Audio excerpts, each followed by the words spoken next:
are new to this channel, if you've never seen me live or just coming across, this is your opportunity to ask your questions. This is a place for you to speak up. This is a place for you to find your community. Back in 2011, when I was diagnosed with HSV2 down there was this feature this didn't exist. Think back 2011, none of this existed. But just the ability to be able to have a community and ask questions and not feel like you're in such a sterile environment. That's why I created Life with Herpes, is because I felt the environment was super sterile. I went online, I Googled WebMD, Planned Parenthood, and I don't know, probably the CDC or something. And it was extremely, extremely sterile and very stigmatizing. And when I got off the internet, I felt worse. I felt more stigmatized. I felt more alone than ever. So anyways, that is why I'm here, and that's why I'm talking about life with herpes. Okay, so if you've been live with me before, you know that I answer your questions in the order in which they are received. So, excuse me, I just had my breakfast. Do your best to keep these questions G-rated. I get hundreds of questions when I'm on my live, and do your best to get these G-rated so that I don't get in trouble. And then a lot of times the questions get silenced. So yesterday I was seeing lots of people asking about what's the difference between HSV1 and HSV2, herpes up here, herpes down there, what does it mean, how do I deal with it, so on and so forth. So in my opinion, in what I have realized is herpes is herpes. HSV is HSV. Now, it wasn't until about 45 years ago that we were able to see the difference in the viral DNA. We didn't have the technology to research it. So what I mean by that is the HSV1 viral DNA is slightly different than HSV2 viral DNA.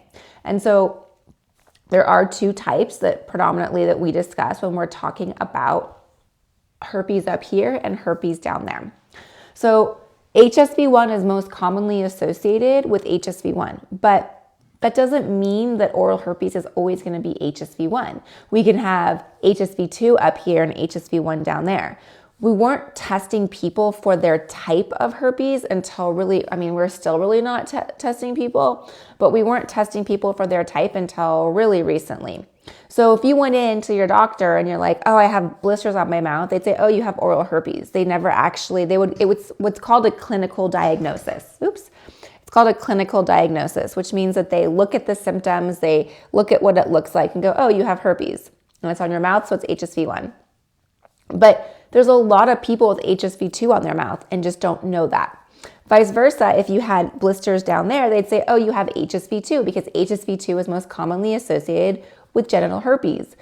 But what I've been seeing now, specifically with teenagers and people in their 20s, is that HSV1 is so prominent and it's really, really popping up down there because we're not aware that, hey, these cold sores that we have in our mouth, they're actually contagious. They're actually herpes, they're HSV. And when I do things with my mouth, with my partner down there, I can end up with herpes down there. So these are just some important things to understand, that HSV is HSV. Where you have it is just where you have it, and the type you have is just the type you have. HSV1 is more common. It's 2 out of 3 people, so it's extremely common. HSV2 is 1 out of 6 people, which is also extremely common. Oh, I just realized my orchid died. Sorry, that was like squirrel. Oh, my orchid died. That's so sad. Anyways, so realizing that HSV1 is obviously much more common. And the reason why I feel, this is just my own speculation, this is my thought, that why HSV1 is much more common is because our mouths are exposed. We use our mouths all the time. They're exposed. I don't mean that in an intimate way whatsoever. I mean that is, let's say I take a sip of my tea, my lavender tea. And let's say I have a cold sore and I don't know that it's contagious. And you go, hey, can I have a sip? And I go, sure, no problem, right? So those are all some things that how it gets transmitted. In certain cultures, we kiss when we say hello. Different cultures do that. And so therefore there's a lot of opportunity for herpes to be transmitted. Yeah, guys, feel free to ask your questions. I answer them in the order in which they are received. Typically I get hundreds of questions on this live. So go ahead and answer them. I'm seeing hearts. I'm seeing people sharing. I'm seeing followers. So thank you. I have much appreciation for that. There is such a need for people to hear this information. And so that is, I guess, my purpose. This is what I've been called to do. I'm not out here trying to, glorify it. I'm not out here trying. I was diagnosed in 2011 in my late 20s, and it was devastating. And I don't want anybody else to feel this way. All right. How long does the virus live on surfaces? So to be honest, I've never gotten a clear answer on that. I've asked medical professionals. I've researched it. Here's what I do know about viruses. And so this is something we should keep in mind. Different from bacteria, a virus needs a host. So viruses are more parasitic, meaning they're more like a parasite where they need a host to live. This is going to be kind of off topic, but seasonal reference. Mistletoe, right? Mistletoe is a parasite that lives in a tree. It needs the tree in order to survive. If the tree dies, the mistletoe dies. Whereas a bacteria needs food, water, and oxygen, just like us. A bacteria can almost live on its own if it has food, water, and bacteria. A virus needs a host in order to survive. So the herpes virus lives off of us. And if it's on a surface, let's say my table right here, if it's on a surface, then this virus is eventually going to die off. Now, some viruses take 24 hours. Some viruses take less. Some viruses take longer. I have never gotten a clear answer on, is it minutes? Is it hours? I would just go with, it's going to die off. If this was if this was like, this like big giant monster, then truly, I feel like everybody has herpes, but like it would just be much, much, much more prominent. So is there a specific, guys, thank you for the hearts or the roses. I appreciate that. Is there like a specific location you're asking? Like again, I wear, this is the lip balm I wear daily. It's our herpes, it's our Secret Society SPF lip balm. I use it daily. But let's say I had a cold sore. And let's say my little boy was like, "Mommy, can I use your chapstick?" And I'd be like, after I just did this, could he get it? Yeah, because it would be right on here. Would he get it tomorrow? Probably not, right? It would probably die off. What's the incubation time for the first time? Great question. So herpes, it'll first manifest within 2 to 14. It's really 2 to 12 days, but let's just say within the first 2 weeks of coming into contact with the virus is typically when you're going to see your first appearance of an outbreak. Now, here's the catch. There's many, many people that are asymptomatic that never have an outbreak, that you're like, I had no idea I had it. But most people that show symptoms are going to show symptoms within the first 2 weeks. That can manifest like swollen lymph nodes, flu-like symptoms, a lot of inflammation in the area, whether it's the mouth or the groin, and then blisters will probably appear and you'll be like, oh my gosh, there's Armageddon happening down here. What just happened with my life?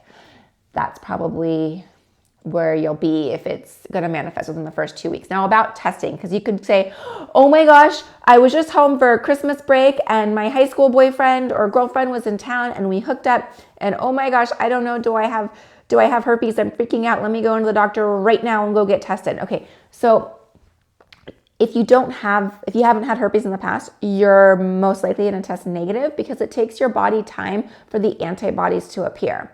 So what does that mean? Our body creates antibodies when we have a virus. When a virus enters our body, we create antibodies so that we no longer pick up the same virus twice. Pretty cool. So when we're testing our blood, we're doing a blood draw, they're actually looking for the antibodies in our blood. And it can take up to 12 weeks or more for the virus to show or for the antibodies to appear in our body. So again, let's say you hooked up New Year's Eve and you're freaking out and you go to the clinic and you're like, can you test me? And your test comes back negative. I would say wait a couple of weeks, more than a couple. I would wait like 3 months and then see if your antibodies have come back.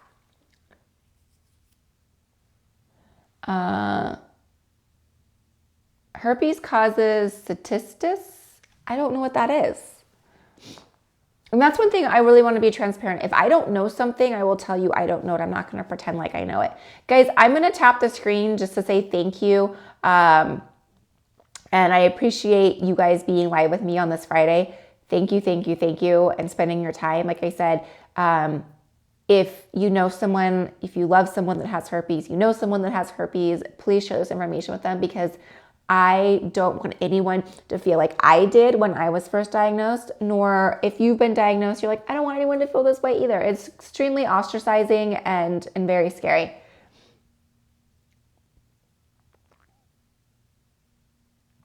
You're welcome. I've been dealing with cold sores for a few months. They keep coming back right on the corner of my mouth. I just get paranoid about chapstick I use.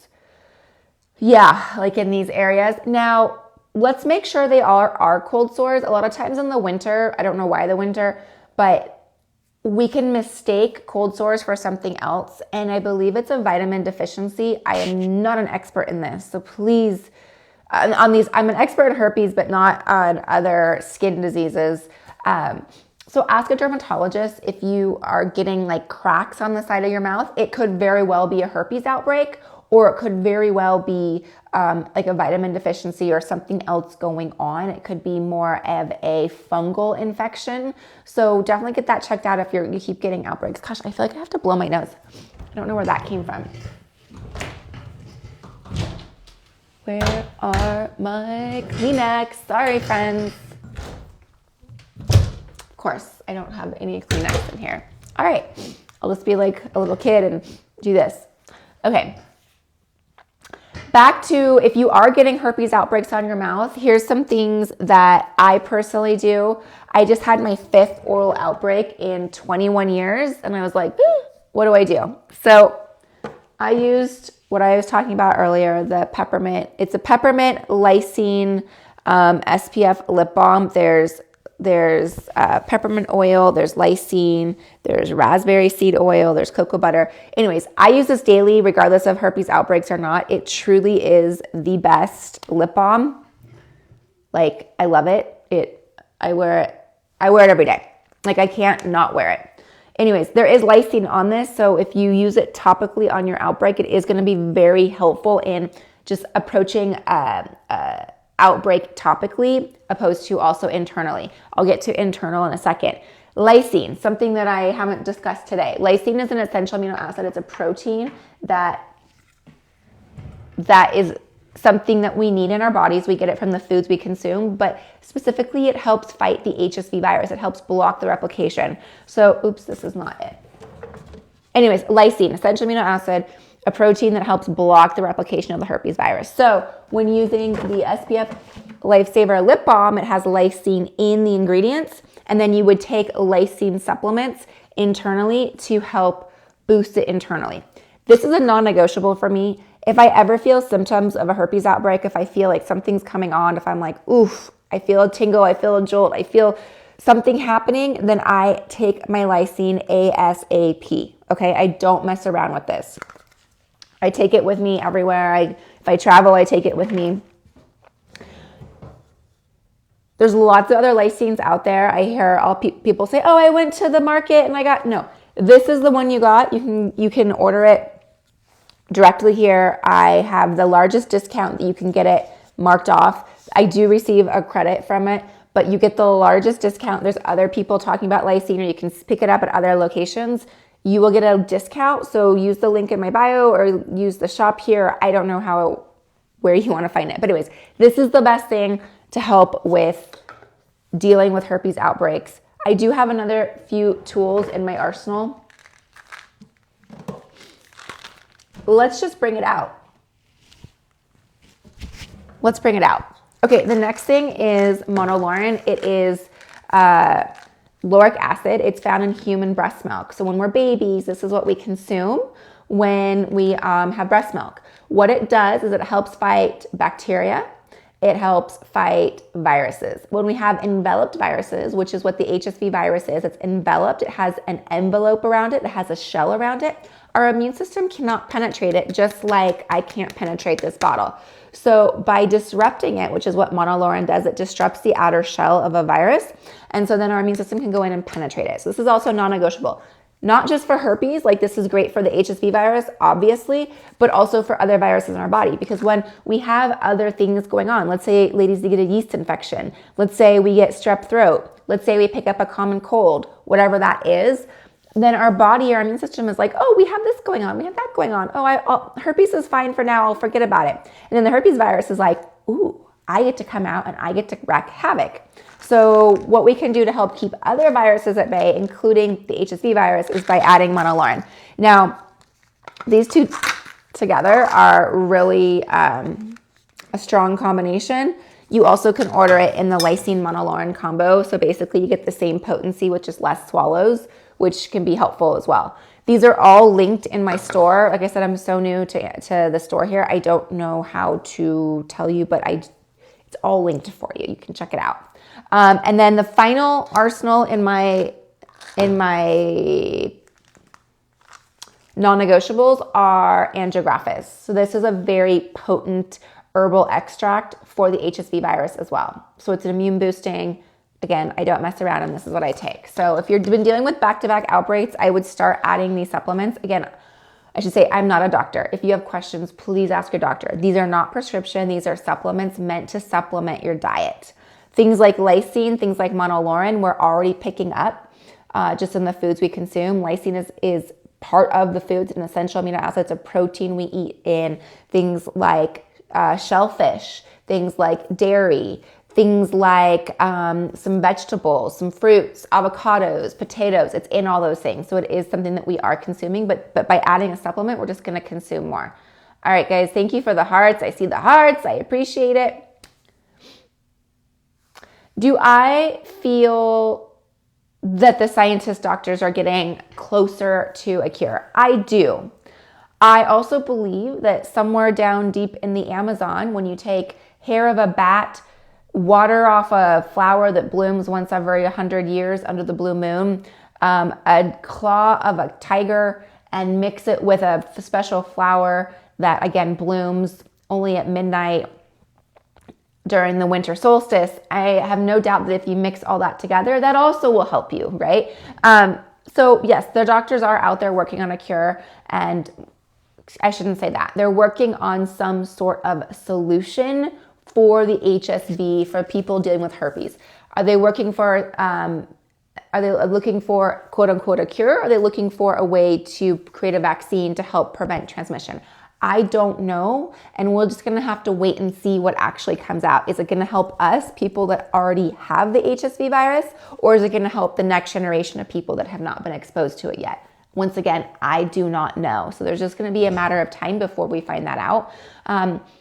Could it be in 3 years? Could it be in 30 years? Absolutely. Here's where I get passionate about this, and this is probably where I differ from other people that are talking about herpes or other people that are living with herpes. I don't want you to wait for someone else to save you. Okay, I'm gonna say that again. I don't want you to wait for somebody else to save you. When we're dealing with herpes and we feel like we have absolutely been crushed, we feel like we've committed the ultimate sin, we feel like we need to ask for forgiveness, we feel like our hand has been caught in the cookie jar, right? Well, more than that, but we've been absolutely crushed and we're looking for somebody to save us, right? Nobody's gonna save you unless you do. Nobody's gonna help you. I was with my son on Tuesday, we were skiing, he's 3, and he fell down. And there's only so much I can do as a mother to help him back up. He has to get up on his own. Can I lend my hand? Yes, of course I can. But he has to get up on his own. I can't always do it for him, right? So back to you, back to me dealing with herpes is when we're diagnosed, we think, oh, I need a cure. I need to go get this, I need to go to the doctor, I need a cure, or whatever's happened. No, okay. It's all up here. The cure is up here, right? The issue's up here. Because herpes is made to be this huge villain in our life. It's made to be this huge villain in our society. It's made to be the devil of our society. Oh, your life's over. Oh, you messed up, and so now you don't deserve a husband. You don't deserve a wife. You don't deserve to be a parent. You don't deserve to be happy. You don't deserve to have the career you want. You don't deserve to look good. You don't deserve to feel good. You don't deserve to be healthy. And so that all is 1000% BS. It's all up here about deciding what it is you want. And that's why I'm here. This is why we're here talking. This is why we're here talking about herpes. This is why I'm educating you on it, to realize, hey, there's solutions. There's things that we can do to naturally help prevent outbreaks. And I'm in the process of studying new ways that we can naturally help ourselves with this HSV virus. Okay. I'll get off my soapbox, guys. You struggle with lip biting and thin lip skin. Is this normal after an outbreak? It might be seasonal. You might be dehydrated. You might need more lubrication on your mouth. I don't know. My lips are dry too, and I'm like picking at them as well. But I wouldn't say it's because of HSV. Does it make your lower back hurt? So there can be some nerve pain down there. And yes, I have heard people say that. If you're completely asymptomatic, how do we spread it to somebody else? So there's a thing called asymptomatic shedding, which means asymptomatic means you don't show symptoms. So the virus, just like any other living being, wants to shed. You know, if I were to pull my hair out of this braid that I slept in, I would have hair come out. My hair is shedding, right? I scratch my hands, my skin particles come off, right? My body sheds. So the virus wants to shed its viral DNA, just like we do. And so that happens if you're asymptomatic, you have no signs, symptoms, or anything that it's happening. And that's how the virus can get transmitted. Can my baby catch it from my hands? So yes, but here's the caveat. Here's what I'm going to say. It's going to be very unlikely.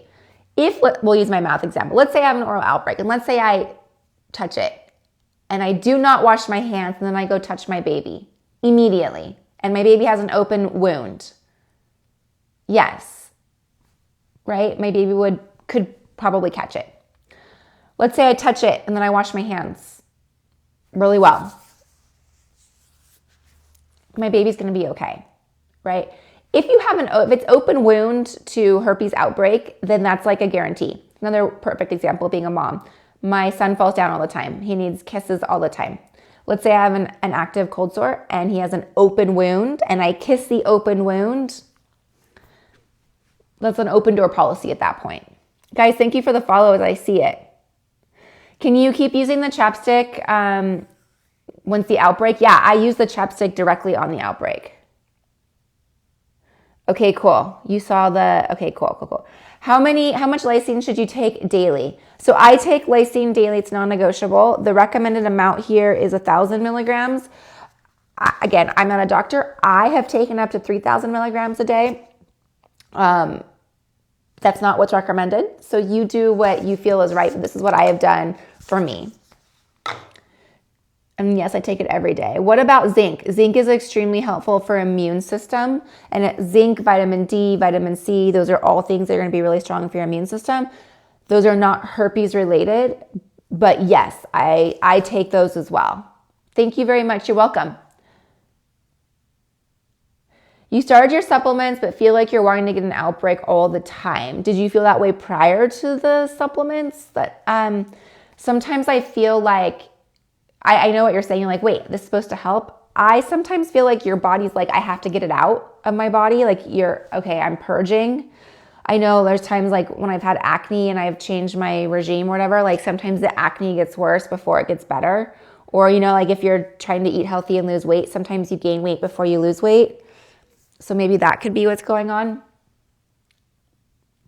Sorry to ask, were you saying about avocados and potatoes? Avocados and potatoes are really high in lysine, which means they're going to be healthy for naturally suppressing the HSV virus. Even don't work. Antivirals are not working for you either. So you may have something else happening in your body. What's your stress system like? What's your stress like? Are you like off the track? Are you like freaking out?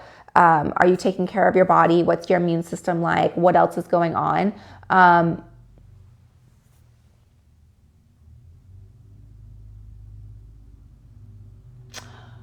Live video violation, guys. I just got a live video violation. Okay, I don't know what I got a live video violation on, but I just did. What was I talking about? Oh yeah, antivirals, they're not helping. So I would encourage you to look and see if there's something else happening in your body. For example, for me, I was dealing with a hypothyroid, a very slow thyroid. So if my cortisol levels are shot and my body's in fight or flight, then of course I'm going to have herpes outbreaks. So there might be other things going on. You got a swab test and it was negative. Is there a chance it was a false negative? It could be. A swab though, here's like the tricky part with a swab. You have to swab at the right time. Again, if you were to swab my mouth right now, I would most likely be negative, right? I don't have an outbreak and I don't think I'm shedding. You have to really get into the viral DNA. So if it's scabbed over, then a lot of times that could also be an example of how you would test negative. Anyone else not getting outbreaks for years at a time, or just me? Yeah, a lot of people will go years without it. Some people will go years and then they'll have like a season of outbreaks and then it goes dormant again. Everybody's body is going to be a little bit different. Yes, the stigma is horrible, but easy to manage. I'm so proud of you for speaking up. A lot of people are afraid to admit. I know. I agree. Thank you. Thank you for this. You're welcome. The man I married gave me herpes. He was the only man I was ever with. I wouldn't say I messed up. Yeah, that happens a lot as well. There's nothing about, there's this idea that we are promiscuous and that's why we got it. It has nothing to do with that. There's just so many people have it. We have a really high percent that we're going to pick it up. Is this a recording? No, it's not a recording. I am live.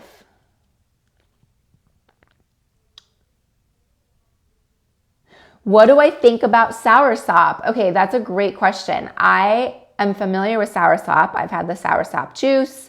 I've had the plant and the tea. So I've heard wonderful things about soursop and yeah, go for it. Try it. Do it. Try it out. How do we know if it's shedding while asymptomatic? We won't know it's shedding, unfortunately. There's no way to know. Lysine is an essential amino acid. It's a protein that helps block the replication of the herpes virus.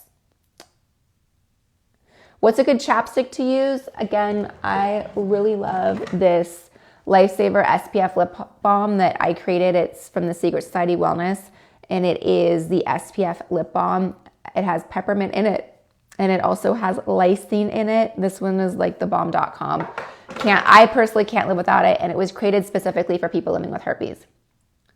Oh, you're welcome.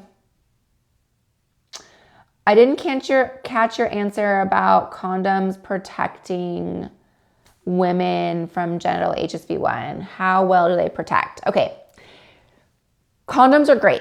I'm not going to knock them. However, they're great for fluid-based transmission. So they're great for preventing pregnancy. They're great for a fluid-based infection. So that would be bacterial infection. Herpes is a skin-to-skin transmission. It's not fluid-based. So we don't know where. So even if you are using protection and using a condom, there's still a lot of skin that is exposed, and herpes can be really anywhere in that boxer region. So if I stand up, hi, my dog just came right here to me. Say hi, sis. Okay, so anyways, as I stand up and we look, like you can have it under your belly button, you could have it in this area, you could have it on your thighs, you can have it on your hamstrings, you can have it on your glutes, you can really have it anywhere, you can have it on your hip, you can really have it anywhere in that area. And so using a condom may not protect. Now I'm still saying it's a great idea to use a condom because it's going to be another protection barrier, but condoms only prevent transmission between 30 and 50% of the time. Cute dog, thank you. What do you work? Do you ever face discrimination for What do I do for work? This is what I do. I'm also a mommy, of course, which is like the hardest job. Do I face this discrimination for it? I have not, to my knowledge, but I also don't put up with it. If I do, it's just not something that's in my vocabulary. I'm just not going to deal with it. So that's just how I feel about it. I don't worry about discrimination with it. Is your husband immune to it? He's not immune to it, but he does not have it. Have I ever been scared I was going to pass it to my child? Absolutely. That's crossed my mind. In fact, I did kiss my son with a cold sore, unknowingly that I had a cold sore, and it was awful. It was when he was a baby. I did just do a blog post on it on Life with Herpes if you want to go check it out. When I say just did, it was a couple weeks ago. If you go to the Life with Herpes blog, you can see I wrote all about it, and it was really hard on me. But I have not transmitted it. And I also feel like this is something that's out there, and it's something that I can't protect my son from. He's going to be exposed to it. He has 3 teachers. Statistically, 2 out of the 3 have it, right? So you can't say, like, I'm going to keep him safe in this little bubble. He's going to be exposed to it. All right, my friends, I believe I got through all the questions. I'm going to tap the screen again to say thank you for joining me. Happy New Year. Happy Friday. Hope you all have a wonderful, wonderful, wonderful weekend. I will see you all soon. Someone just said, if an 8-month-old catches it, would the 8-month be able to survive?